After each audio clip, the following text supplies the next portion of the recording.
Hi there, and welcome back to the podcast. Matt Walker here, and welcome back to the much requested series on sleep, cannabis, THC, and CBD. We've already covered the cannabis and THC components of this series in prior episodes.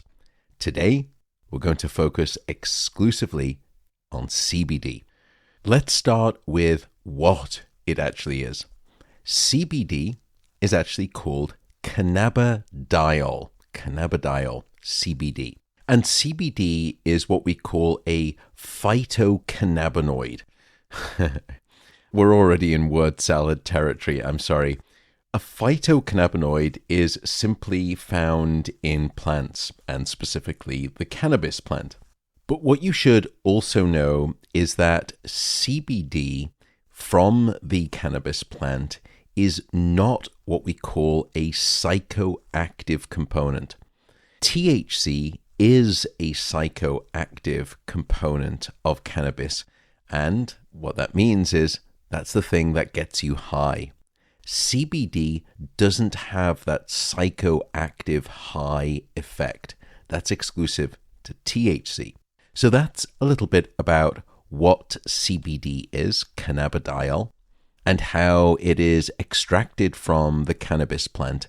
And when you separate CBD from THC, what you're doing essentially is separating two components, one of which is the psychoactive component, the thing that gets you high, that's THC, and the other is the non-psychoactive component, that is the CBD.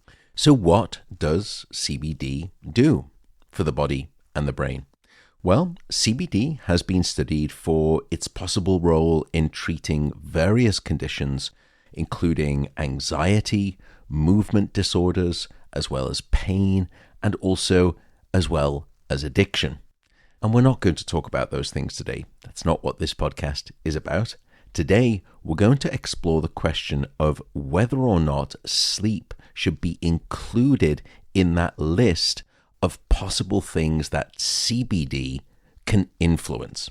And like the podcasts on THC and cannabis, I want to say that I have no horse in the race of advocating or not advocating for the use of CBD. I'm not here to judge anyone. I am agnostic. And just to let you know, just to be completely transparent, I am not a user, if that matters to you. But despite not being someone who uses cannabis or THC or CBD, I just want to let you know I am not here to judge or offer any opinion in terms of judgment. I'm a scientist. And to me, all I want to do is understand the data. So let's get back to what CBD is, and then let's get to some of that data. How do you take CBD? How do you take on board CBD?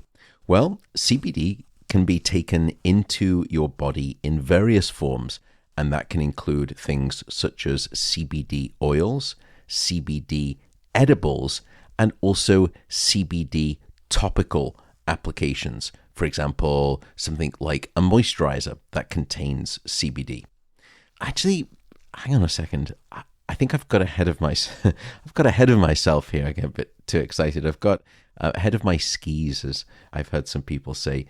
Let me back up, Matthew. My goodness. Let's get some context first. So, CBD is the non-psychoactive component of cannabis. But let me tell you a little bit about the biochemistry of CBD and also the neurobiology of CBD before we get to exactly what that data is. I do think it's important to understand the underlying body mechanisms, and I'll try to stay away from too much gobbledygook in terms of neurobiology, but here goes. You'll remember from the episodes with THC and cannabis that we have cannabinoid receptors in the brain and also in the body, and we have several different forms. And you'll remember from the previous THC episode that I said THC activates more exclusively one of those cannabinoid receptors inside of you, and that's the cannabinoid 1 or the CB1 receptor. So what about CBD, which is what we're talking about today? So CB1, that's one of the cannabinoid receptors in the body. But let's come back to CBD. CBD does not really interact with the CB1 receptor, with the cannabinoid 1 receptor in your body. In fact, it doesn't even bind directly to that receptor or even to another one of the cannabinoid receptors. The other major one is what we call, very logically, the CB2 receptor. So we've got the CB1 receptor and the CB2 receptor. THC targets more exclusively the CB1 receptor. CBD does not target the CB1 receptor like THC, but it also doesn't target the CB2 receptor. So that then begs the question, how on earth could CBD be modulating this endocannabinoid system inside of us? And you'll remember from previous episodes I said our body has a natural cannabinoid system. It's called the endocannabinoid system, and it has its own receptors, the CB1 and the CB2 receptors, and it has its own chemicals, its own endocannabinoids. So if CBD, when we take it on board, when we bring it into the body, doesn't target the CB1 receptor and it doesn't target the CB2 receptor, how does it have its effects? Well, CBD modulates the activity not of the cannabinoid receptors primarily, but instead it simply changes the activity of our body's own endocannabinoids, those chemicals that I said that are sitting inside of you right now, that are moving around your body and naturally interacting with the CB1 and the CB2 receptor. Well, CBD doesn't go after the receptor itself. It just encourages changes in your endocannabinoid chemicals themselves. Does that make some sense? Again, as I expect some kind of response to be coming out of this microphone that I'm staring at. So in this way, what CBD is going to be doing is changing the effectiveness of your already naturally released endocannabinoids. And it does this by a very clever mechanism. CBD can essentially make those endocannabinoids, those naturally occurring cannabinoid chemicals inside of you, it can make those endocannabinoids activate and stay activated in your brain for a longer period of time. And therefore, it essentially dials up the volume on your natural endocannabinoids and therefore making them more effective. Essentially, it heightens their impact in the brain. So think about, what's a good analogy? What about if you were at a restaurant and you kind of had a rude waiter, and the waiter comes over and he serves your dish to you, and that dish, let's say, is the naturally occurring endocannabinoids. They're delicious, by the way. No, I've got no idea. But let's say that he places that food in front of you, the food that you've just ordered, and then within just a few minutes, he comes right back and whisks your plate away, even though you just had a few bites of it. You think, hang on a second, that wasn't very effective as a meal. But what CBD is going to do is slow that waiter down, and that waiter is not going to come back for a much longer period of time. So those endocannabinoids, your brain can be feasting on them for a lot longer period of time. That was a disastrous analogy, wasn't it? Anyway, I think after that rather cruddy thing, you get the idea. So that's one of the first ways that CBD works inside of your brain and your body, is that it modulates your naturally occurring endocannabinoids and allows them to stick around, as it were, and be more effective for a longer period of time. But that's not the only way that they modulate the endocannabinoid system. In fact, CBD will also impact other chemical systems in the brain that those endocannabinoids will also work on. So it can enhance the amount of serotonin activity within the brain, but it can also increase the effectiveness or the activity of something that we call GABA within the brain, GABA, GABA. And that is the principal inhibitory neurotransmitter of the brain. And we'll come back to that in terms of its relevance for both anxiety and quieting anxiety down and also sleep. So I hope that you take home from this early first part of the discussion regarding how CBD works is that, firstly, it's not entirely straightforward. It's quite complex, but we do understand and we've been able to deconstruct exactly how CBD is enhancing the endocannabinoid system activity inside of our brain and inside of our body. It does it by way of these elegant, more indirect mechanisms. So now that we've understood what CBD is, and we've also understood how it exerts its influence inside of your brain and inside of your body, let us get to the story of CBD and sleep. And that story is absolutely fascinating. It's a story that is well over 80 years old. The landmark event happened back in 1940. And this is when three individuals, Roger Adams, Madison Hunt, and J.H. Clark, together isolated CBD from coarse marijuana extract. So in other words, they were the first chemists that essentially allowed us the experimental tool of pure extracted CBD from this coarse blend of all sorts of ingredients that are inside of marijuana. So now we had CBD isolated and extracted, and you would have thought that some kind of an inferno of research using CBD would have caught light because of this.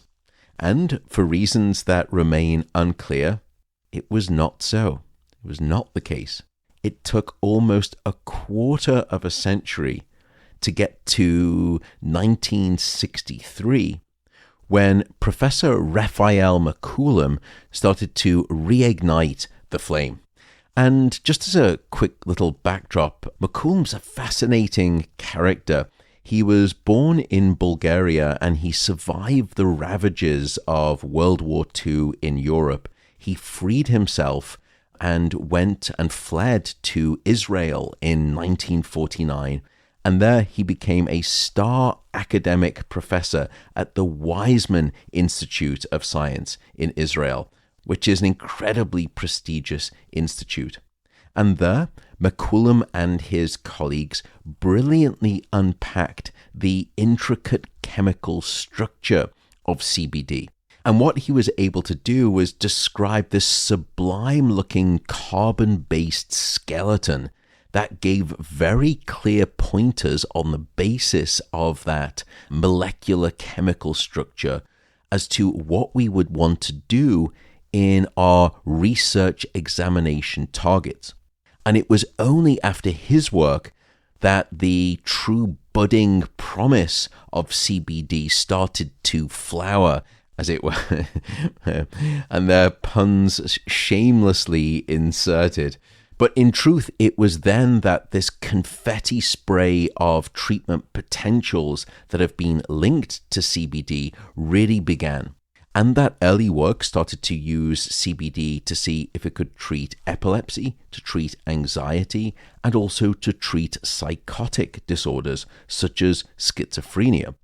What's also interesting, which we won't probably get into too much detail here, is that after having looked at that chemical structure, people realized that CBD may have antioxidant effects. And if you look at the scientific literature, there is some evidence that CBD acts as an anti-inflammatory. And part of the reason that it acts as an anti-inflammatory is because it may have antioxidant abilities.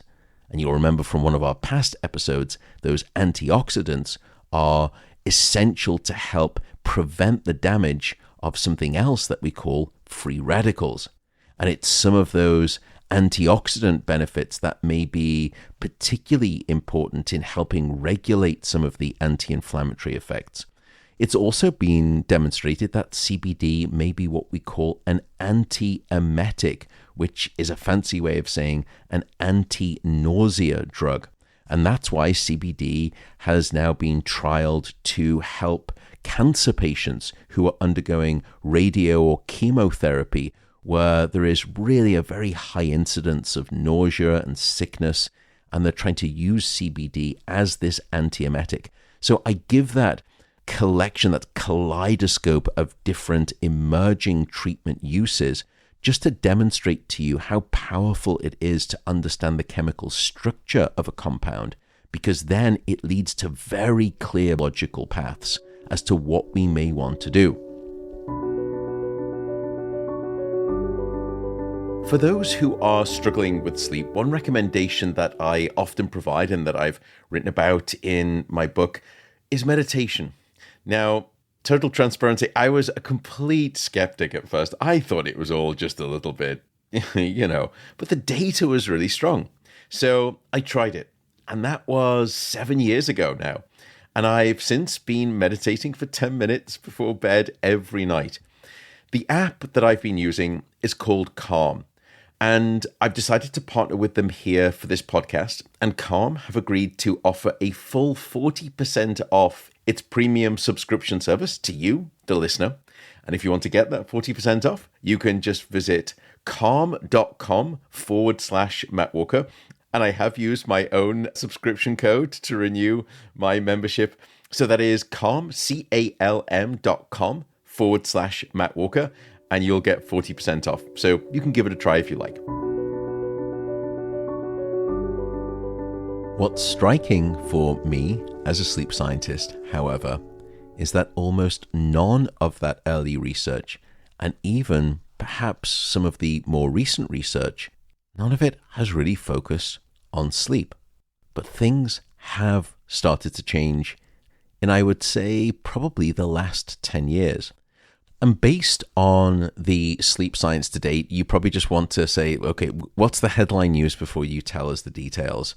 Well, the headline summary of CBD and sleep, just like THC, is, you've guessed it, complicated. Let me explain some of the history leading up before we get to why it's complicated. Because the true inception moment when researchers accidentally realized that CBD, among all of those other things that they were looking at, was potentially useful for sleep, came by way of studies in pigeons. Let's talk pigeons. Stick with me here. Back in the early 1970s, scientists were studying different types of learning in rats and also in birds. And that included pigeons. And I know what you're probably asking yourselves right now as you hear this. You think, pigeons, why pigeons? Well, what you may not know is that pigeons are one of the most intelligent avian species that we've discovered. For example, pigeons have no problem in recognizing and remembering the full English alphabet of letters, and they learn it with quite some rapidity. That's 26 individual letters. It's quite impressive when you think about it. You think about the size of our brain, and I don't mean to be derogatory to pigeons, but the size of their brain is rather different, much smaller. But that's quite impressive, isn't it? So after they started developing these learning paradigms in birds to not just understand whether they can learn, they then started to ask, I wonder if we can modulate learning using different pharmacological compounds, including drugs, including illicit drugs. And that was when a study in 1974 turned the tide on sleep and CBD. Because what the researchers discovered was that, and they were looking to see if CBD would help enhance or modulate learning, when they started to increase the dose and they moved the CBD dose in these pigeons to moderate to high levels based on their individual body weight, the waking life of the pigeons became far less wakeful. So when they started to give the pigeons higher doses of CBD, they recognized that a form of lethargy set in. And they described in those papers this form of lethargy, which essentially is a euphemism for the fact that those pigeons, when they were dosed with high levels of CBD, they just could not stay awake. They just kept falling asleep. They would go into these drowsy states. And the learning rate of the pigeons and the learning ability of the pigeons began to decline. It began to markedly slow. And then at some point, once the high dose of the CBD kicked in, that learning response stopped entirely. And at that point, they transitioned from this lethargic state all the way over into what they described as somnolence, which again is simply a fancy way of saying the pigeons had fell asleep. And it was in that 1974 study and the scientists recognizing what they discovered, which is the following, that high doses of CBD may have a sleep-inducing effect. And any pharmacological compound that has a sleep-inducing effect, we typically label it as a hypnotic. At this point, perhaps you're already starting to think, wow, okay, I may start trying to use high doses of CBD. Just a word of thoughtful curiosity for you, rather than caution. Currently, we know remarkably little about how your brain and your body are impacted by chronically using CBD, meaning long-term use. It may be entirely benign, completely safe, or there may be some issues. We really just don't know. And the other thing I feel compelled and responsible to say is that we are only just starting to understand if and how CBD is absorbed by the body. In fact, what you should know is that CBD, when you ingest it through an edible, has really a very low absorption rate. And there was an early single study that suggested that and it's what we call the bioavailability, meaning how available is that compound to you, the organism, when you ingest it. And CBD had a bioavailability of only around about 30%, 31% if you look at the studies. And I mention this because it's relevant. Let's say that you take a dose of 50 milligrams into your system of CBD. You think that you're taking 50 milligrams, but keep in mind the bioavailability and what that truly means for what your body is absorbing and what your system is going to have circulating inside of it in terms of that bioavailability. That's a quick aside, but I think it's a relevant aside. Where was I? Yes, pigeons. So let's go through the remaining scientific history of CBD. Let's bring us all up to date regarding CBD and sleep. And I'll do this more quickly, I'm sorry, because I know this is getting a little bit long. Moving on from pigeons, next up in the test bed, again with the puns, Walker, people transitioned from pigeons to rats. And here, the studies focused very squarely and very specifically on sleep as the direct target of inquiry, rather than the pigeon studies, which had unexpectedly discovered it as an accident, as a side effect. And one of the first seminal studies to do this really looked at 3 conditions to explore how the sleep-inducing effects of CBD would unfold across a 5-hour study phase in rats. And there were 3 arms to the study, 3 conditions. The first was a placebo condition. The second was a low to moderate CBD dose for the rats based on the size, based on the kilogram weight of the rats. And the third arm of the study, or the third condition, was a high dose of CBD. So placebo, low to moderate dose, and then high dose. And what they discovered is that it was really only the high dose and not the low to moderate dose, and certainly not the placebo, that changed the sleep patterns of these rats. And the high dose CBD significantly reduced the amount of time that the rats were able to stay awake, which is to say, it induced greater amounts of sleep. And in fact, if you looked at the amount of time that the rats were awake across that 5-hour period, it went from 109 minutes of wakefulness during 5 hours, which, by the way, already tells you that within that 5-hour period, even in the placebo condition, these rats actually spend a lot of the time sleeping. And it depends on which phase of the 24-hour period this is occurring, by the way, I should note that. But here in the study, that's not our concern. What we know is that in the study, in the placebo condition, the rats were awake for about 109 minutes during the 5-hour study period. But when they took the high-dose CBD, it dropped all the way down to just 70 minutes of time awake. So in other words, it had increased the quotient of sleep. Despite those rats already sleeping a lot, it increased the amount of sleep significantly and reduced the amount of wakefulness. But as we know on this podcast, sleep isn't just sleep. Sleep is non-REM and also REM. And rats have non-REM and REM.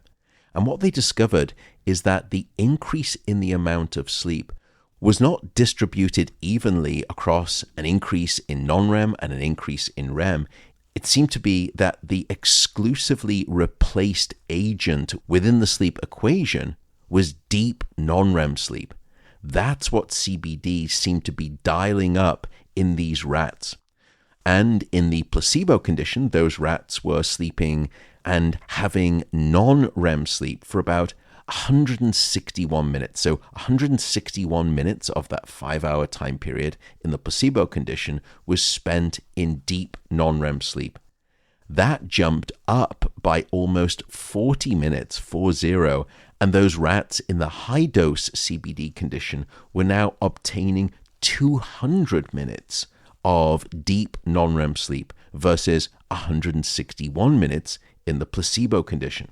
So that's a non-trivial percent increase, 40 minutes of absolute increased deep non-REM sleep. What was interesting, however, is that even the low to moderate dose, despite it not really changing how much sleep entirely was occurring, the low to moderate dose did seem to increase the amount of deep sleep somewhat relative to the placebo condition, but it didn't reach the strength of statistical significance that you saw in the high dose condition.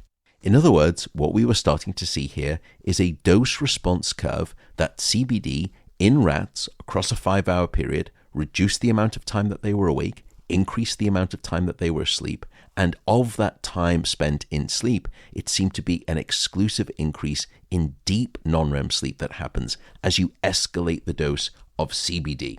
And here's another interesting thing, and it comes back to the concerns that I mentioned regarding THC. I told you that one of the issues with THC is that it's quite good at blocking your REM sleep, your dream sleep. Here, what I'm telling you is that CBD will increase the amount of deep non-REM sleep.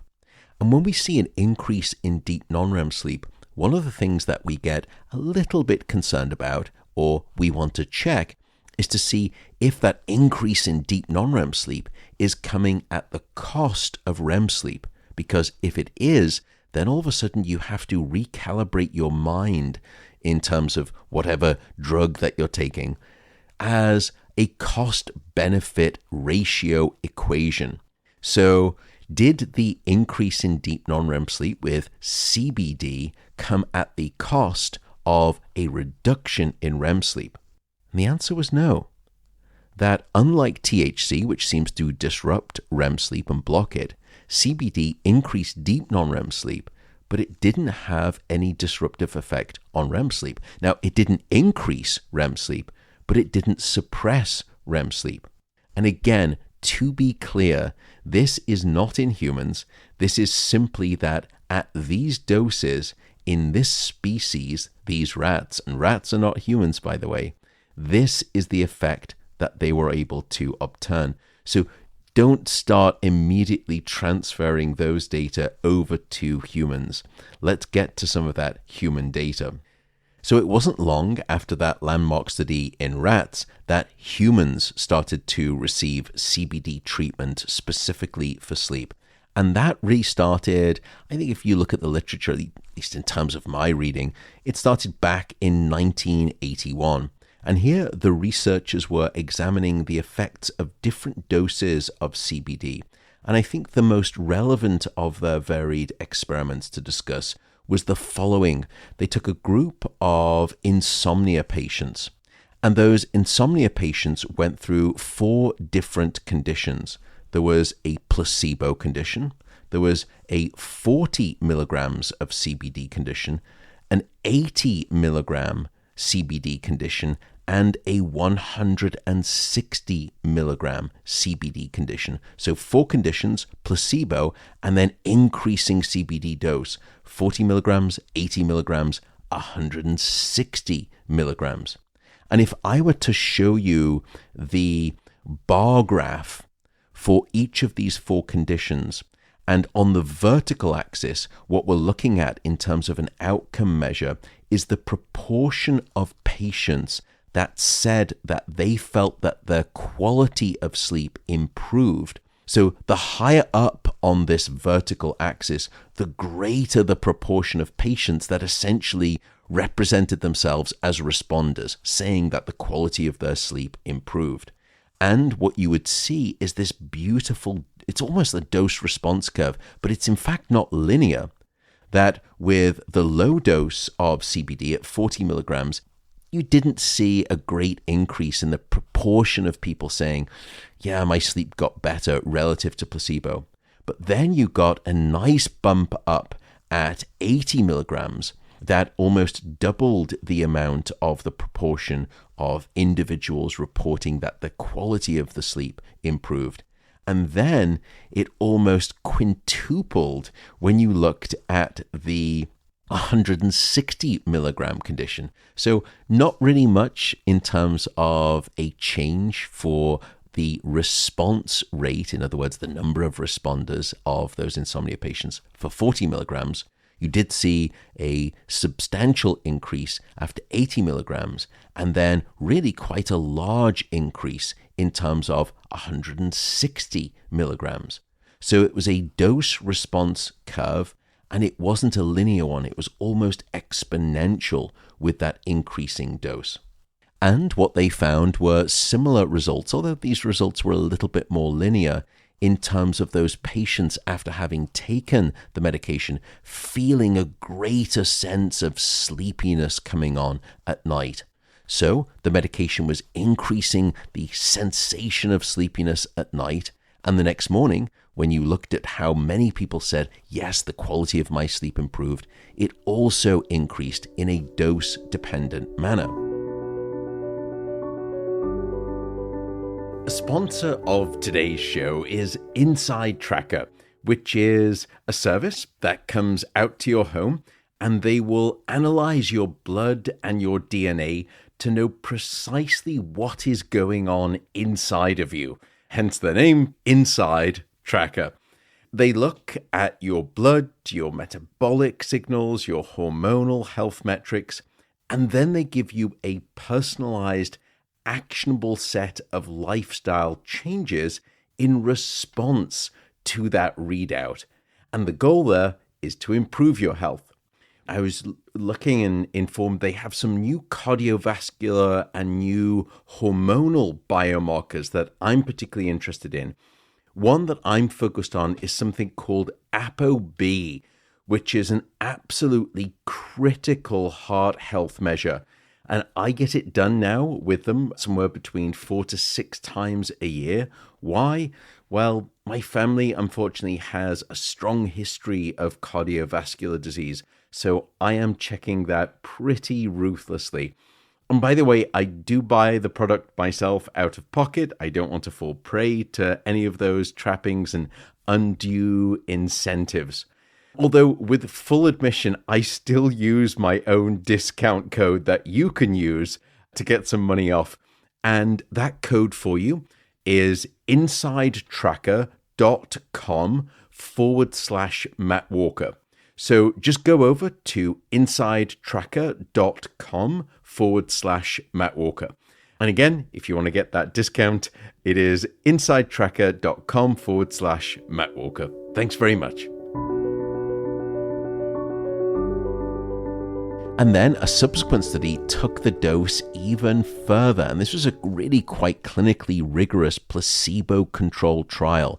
And here they were looking at healthy individuals rather than patients with insomnia. So I'm trying to give you the details for insomnia patients because many people who have insomnia will be thinking about alternative treatments. Again, I'm not recommending this. I'm not advocating for CBD. I'm just saying why I'm describing that data because it will have relevance to people with insomnia. But also there's probably people out there, I'm sure, just to be honest and live in the real world, that are healthy individuals and they're looking to try to game the system. And so I'll describe some of this data. But again, I'm not advocating for it. I think you need to be very thoughtful and curious when you're trying to put anything into your body that is not FDA regulated and known. But let me get to the studies. This study looked at healthy individuals and they looked at rather Herculean doses of CBD, not 80 milligrams, not 160 milligrams, but 300 milligrams and 600 milligrams. People speak about things such as psilocybin and LSD. They talk about these heroic doses. Well, for CBD, 300 milligrams and 600 milligrams, that's kind of heroic doses. My goodness. So what was the outcome measure here in this study in healthy individuals? Well, the scientists also measured another interesting feature. They asked, how good do you think your sleep was? Just subjectively. Did you have good sleep or not good sleep? That's not going to tell us about the different stages of sleep and the physiology of sleep. But for many people out there, what you really want from some kind of a sleep aid are two things when you look at the data. I want to not be awake for a long period of time at night. Both, I don't want to have to wait to fall asleep for long periods for hours, so I don't want to be awake at the front end of sleep, and I don't really want to have many awakenings throughout the night. That's the first thing that people rate. And the second that seems to make a difference is that when you wake up in the morning, do you feel better? Do you think that you had good sleep? And what was interesting here is that when you went to these especially high doses, yes, there was a trend towards an increasing sense of good sleep with the higher dose from 300 all the way up to 600. But those doses did not reach statistical significance in terms of individuals saying, I think I had better sleep. I think my sleep was significantly more good. So that's why when you ask me the question, which you didn't, but I'm inserting, is CBD good for sleep? My answer is, well, it's complicated. Because think about the difference between the two studies that I just described. One of them was insomnia patients at these somewhat lower doses, but increasing all the way up to 160 milligrams. And there you got a really quite significant set of outcome benefits on sleep. But then you take healthy individuals and you go even higher with the dose, 300 to 600 milligrams, and there you don't really see anything. What I think makes this story even more complex is that in subsequent years, people have tried to replicate those effects of increasing dose leading to increasing enhanced sleep. And even using doses up to 300 milligrams, you see failures to produce that effect. The second thing to keep in mind comes back to perhaps something that was violating a result I described earlier in the rat studies. Because what the scientists began to discover in these human studies with higher doses is the reporting of participants saying that they were dreaming less. Now, in the study I described earlier with insomnia patients where they looked at 40 milligrams, 80 milligrams, and 160 milligrams, in all of those conditions, 40 milligrams, 80 milligrams, and 160 milligrams of CBD, yes, the patients, the responder rate increased in terms of improved sleep quality, but there was a dramatic reduction in dreaming across all three of those CBD doses. Now, unfortunately, in that study, they weren't measuring sleep physiologically with electrodes on the head. They were simply asking the participants the next morning, did you feel that the quality of your sleep was improved? And also, do you remember dreaming? And the response rate of people saying, I remember dreaming, dropped significantly and dropped in a dose-response manner. The greater the dose, the greater the reduction in the reports of individuals dreaming. So as I said, it's hard to know if that really was a true physiological drop in the amount of REM sleep occurring during the night itself, or is it simply that CBD doesn't block REM sleep and it doesn't block dreaming. It's simply when you wake up, CBD blocks the access and therefore the recollection of the dreaming from the REM sleep that you are still necessarily having. We just don't have that data yet. So let me get to the final complicated aspect of the CBD and sleep story. And I'm ever so sorry. I know with these types of things, what you really want is a very clear singular message. You don't want the answer, when it comes to CBD and sleep. Is it good or is it bad?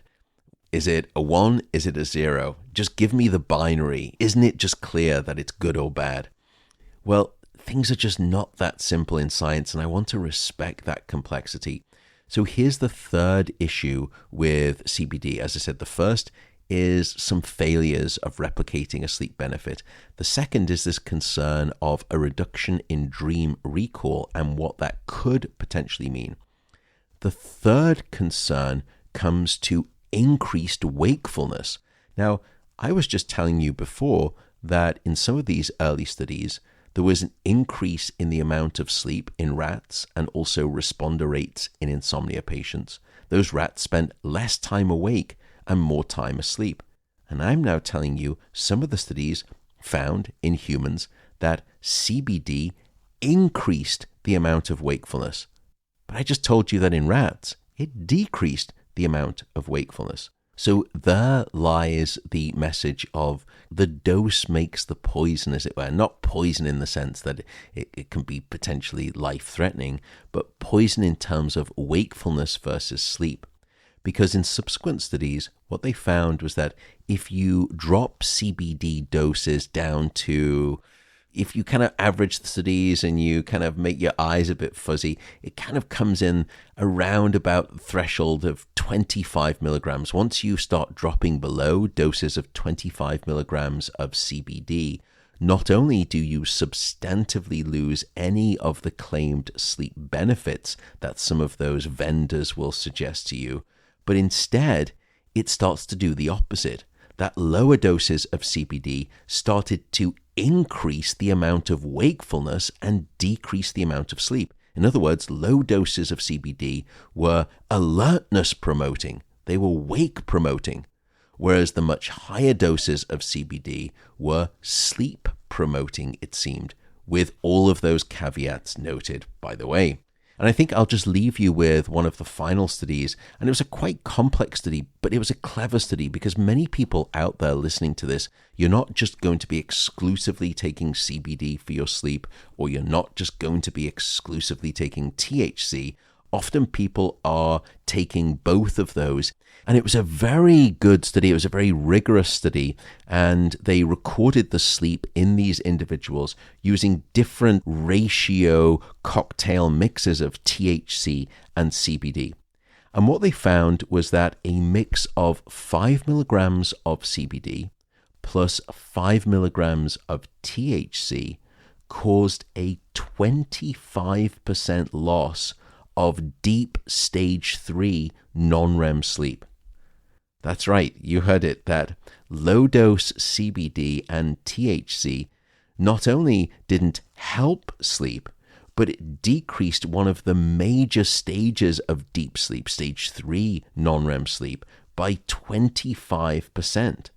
Which is to say that any sedative or perceived benefit that people think that THC alone provides was counteracted by the additional dose or very low dose of CBD when it was added into the cocktail mix of THC. In fact, even if you increase the dose of CBD up to 15 milligrams, and remember, I was telling you that if you drop below about 25 milligrams, things don't look good. And it didn't look good here. Even when they went up from 5 milligrams of CBD, very low dose, to 15 milligrams of CBD, which is still a low dose, together with THC, it still hurt individuals' sleep. In fact, when you did a mixture of 15 milligrams of CBD together with a chaser of THC, it increased the amount of time spent awake by over 130%. So in other words, if you look at the absolute numbers relative to the placebo condition, people were awake for about 17 minutes. And when you added 15 milligrams of CBD with a chaser of THC, it went from 17 minutes of time awake to over 40 minutes of time awake relative, as I said, to that 17-minute placebo condition. So once again, what I'm telling you here is that you have to be very careful and thoughtful with CBD. It's a dose-response relationship, and once again, the dose makes the poison. Just CBD by itself, sort of thinking about it, well, I can just take any dose and CBD is going to help my sleep, is not the case. Low-dose CBD is going to seemingly be bad for your sleep, drops the amount of deep sleep, increases the amount of time that you're awake. Oh, and I forgot to tell you what dose of THC that they were using in that study. They were actually using a range of THC, or not actually a range, but two different doses. A dose of either 5 milligrams of THC or 15 milligrams of THC in combination with those lower doses of CBD. All in all, what we're seeing in terms of evidence across varied species from pigeons to rats to humans, I think at this stage is, yes, it is complicated, but if you wanted to give a high-level summary, the emerging story, and it is just an emerging story, is that CBD has what we call a bimodal effect, that at lower doses of CBD, it seems to be wake-promoting, and when you go up to higher doses, and remember those sort of higher doses of beyond 40 milligrams, 80 milligrams, 160 milligrams, with some failures to replicate, start to increase the amount of sleep, including deep non-REM sleep, and reducing the amount of time awake, but perhaps at the cost of at least the sensation of dreaming. Just keep that in mind. One of the partners of today's podcast is Levels. Levels is a cutting-edge product that allows you to track your blood sugar moment to moment during the day.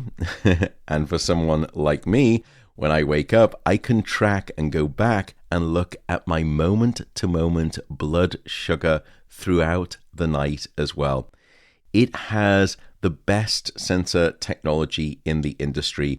I started using Levels 2 years ago now, not because I was struggling with any health conditions, but I really wanted to understand how my body responded to what I was eating. I had no clue. And understand that moment to moment, and also how it impacted my sleep, and how my sleep, or when I wasn't doing well with my sleep, for example, during travel and jet lag, how that was impacting my blood sugar. It was stunning regarding when my sleep was not great, my blood sugar control, despite me being usually very rigorous in what I was eating in terms of the very same things, radically different outcomes on the basis of sleep. It was such a great insight. The other thing that surprised me, though, that was hugely useful, I discovered that there were foods that are generally considered to be safe for blood sugar, But for me personally, they would actually spike my blood sugar, not in a good way. But then in the opposite direction, there were foods that when I was out to dinner with friends, and some of those friends also had levels, it would spike their blood sugar levels. But for me, didn't change a thing. It was so fascinating to learn. It has been hugely helpful for me. I say that very genuinely. If you want to try out levels, you can go over and you can get a discount. You can get 2 free months of levels when you sign up. So go to levels.link/Matt Walker. So again, that is levels.link/Matt Walker. And I hope it's as meaningful for you. Again, levels.link/Matt Walker. So let's just say that I am recording this podcast in another 5 years' time or another 10 years' time. And let's say, just as a thought experiment, we have now really good data to suggest, okay, there is pretty strong evidence at this stage. CBD has, in higher doses, a beneficial effect on sleep. At that point, then the question becomes, well, how? What is the potential mechanism? And let's just play that thought experiment with the incorrect assumption at this moment in time that CBD does exert a sleep benefit. How on earth could CBD be exerting that effect? Because if we have plausible mechanisms, it makes the acceptance of the claim of CBD being beneficial for sleep that much stronger. Well, currently, if I look at the data, I see at least 3 non-mutually exclusive mechanisms that could be possible. The first is about CBD removing something that otherwise harms sleep. The second and the third thing concerns methods by way of directly enhancing sleep. So let's start with the first one that I said, that CBD may help remove something that otherwise is blocking sleep. That is to say, it is an indirect mechanism. And what I'm talking about here is the beneficial effect of CBD on something called anxiety. And anxiety is desperately preventative of sleep. And our leading, in fact, biological theory of insomnia physiologically is excessively high amounts of the fight or flight branch of the nervous system, something that we call physiological hyperactivation or physiological arousal. And it's very difficult, no matter how tired or sleepy you are, to fall asleep and stay asleep if you are wired and stressed and anxious. It's a phenomenon that we've described before called the tired but wired phenomenon. You're too anxious, you're too stressed. And when you look at the data, there's really actually quite good scientific data, much better than the field of CBD and sleep, to suggest that CBD is a moderate, at least CBD in moderate doses, is a moderate anxiolytic. And in fact, there was a study in healthy participants where they took actually not moderate doses, but they went all the way up to a high dose of 400 milligrams of CBD. And what they found was that even just within the next hour to 75 minutes, there was a 40% drop in self-perceived anxiety after a 400 milligram dose of CBD. But that's subjective, and in science, we typically don't necessarily just rely on subjective data alone. But what was great about this study were participants received 400 milligrams of CBD. The scientists then placed the participants inside of the brain scanner as they were experiencing this dose across the 75 minutes. And sure enough, what they found is that in addition to those individuals saying that they felt less anxious, 40% drop in anxiety, the blood flow in the centerpiece region that instigates the negative emotions and the stress of anxiety, something called the amygdala, the activity, the blood flow activity to that region started to decrease. And people have replicated this finding really many times inside of a brain scanner. So I think the first plausible mechanism by way of CBD improving your sleep is that it's not doing it on direct sleep mechanisms. It's simply doing it indirectly by reducing down levels of anxiety. And when you reduce anxiety, you improve the ability to fall asleep and to stay asleep. The second plausible route through which CBD could enhance sleep, and now directly, is temperature. Now, in previous episodes, I've told you that we have to drop our core brain and body temperature by about 2 to 3 degrees Fahrenheit or around 1 degree Celsius in order for you to fall asleep and stay asleep.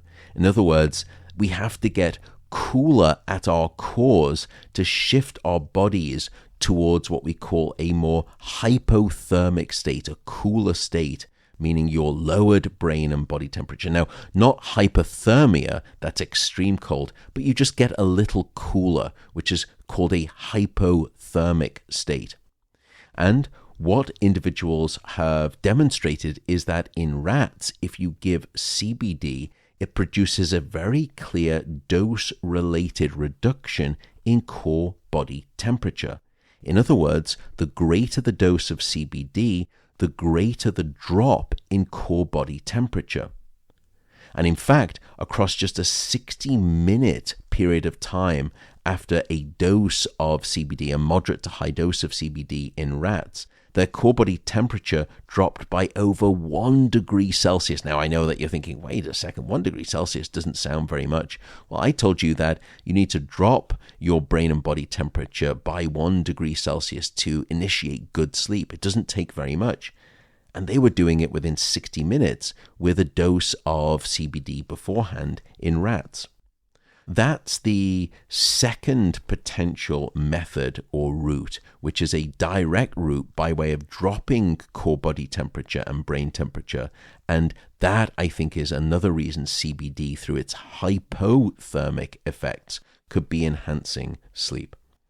So the final mechanism, the third direct mechanism by which CBD, if you look at the data, could be exerting a sleep-enhancing effect, relates to something that we described in one of the very first episodes of this podcast, which is something called sleep pressure. During the day, when we're awake, there is an increase in our sleepiness. And that increasing sleepiness, the longer and longer that you're awake, is down to the increasing buildup of a chemical called adenosine. And the more of that adenosine that builds up, the sleepier we feel. And the heavier the weight of that adenosine sleepiness pressure, the more soundly you sleep at night, and the greater the amount of deep non-REM sleep. So the greater the buildup of sleep pressure, the greater the drive, the thirst, the hunger it is to have deep sleep once you get into sleep. And in fact, what people have demonstrated in rats is that CBD can increase the duration of time that adenosine chemical, that sleepiness chemical, sticks around or essentially is active within the brain. And so this is another mechanism. CBD may be enhancing the sleepiness and the deep sleep enhancing effects of adenosine within the brain at night, and therefore driving an increase in the demand for sleep and also the specific demand of deep sleep, which comes back to the rat study that I described. So there it is, a very long and I know complicated story about the effects of CBD on sleep and the brain. It is complicated. There isn't a clear binary yet. There isn't an absolute yes or an absolute no. We just don't have enough data to advocate. I would say that right now, I think CBD remains something that may be sleep promising, but has yet to be fully justified. Now, I think I offered a suggestion that THC so far, on the basis of the data, does not seem to be a wise ingestion method for good sleep at night. I think the jury is out on CBD, but I think it has promise. I'm excited to see where the story goes. And again, I don't think it's useful necessarily for scientists like me just to be armchair football coaches, or I think in America they call them armchair quarterbacks, where you're just sitting down in your armchair, you're doing nothing, but you're doing a lot of criticism. So, in fact, what I've done is decided to partner with a group of scientists in the United Kingdom who are working with a company to see if we can create a really good clinical chemical analog, a very pure version and a very unique version of the chemical compound CBD, and then do some really rigorous scientific studies with sleep and sleep physiology. I think it needs that. We need to get in there as sleep scientists and try to do these studies proactively, or help other scientists or other companies do these studies and do them well with scientific rigor. Because if companies are going to start selling you these compounds, you don't want to be sold snake oil. And it requires scientists to get in there to act as your protective guard to the gates of purchasing good quality things that will help you sleep versus snake oil. So I'm trying to do that to see if I can help. All right. With all of that said, I will simply wish you a full and resplendent night of sleep. Thanks so much for tuning in. Thanks so much for putting up with the complexity of this story. I hope it's okay to describe scientific complexity. It's the reality rather than the dream of a binary message that perhaps some others on social media, again, cough, cough, influencers. No, I'm not being pejorative, but there is a very, I think, understandable movement out there to be binary on just about every health recommendation in the internet world. And right now for CBD, you just can't do that. It's just not that simple. It's complex. Thanks for appreciating that complexity. Thanks for listening. Take care, and I will see you in the next episode. Bye for now.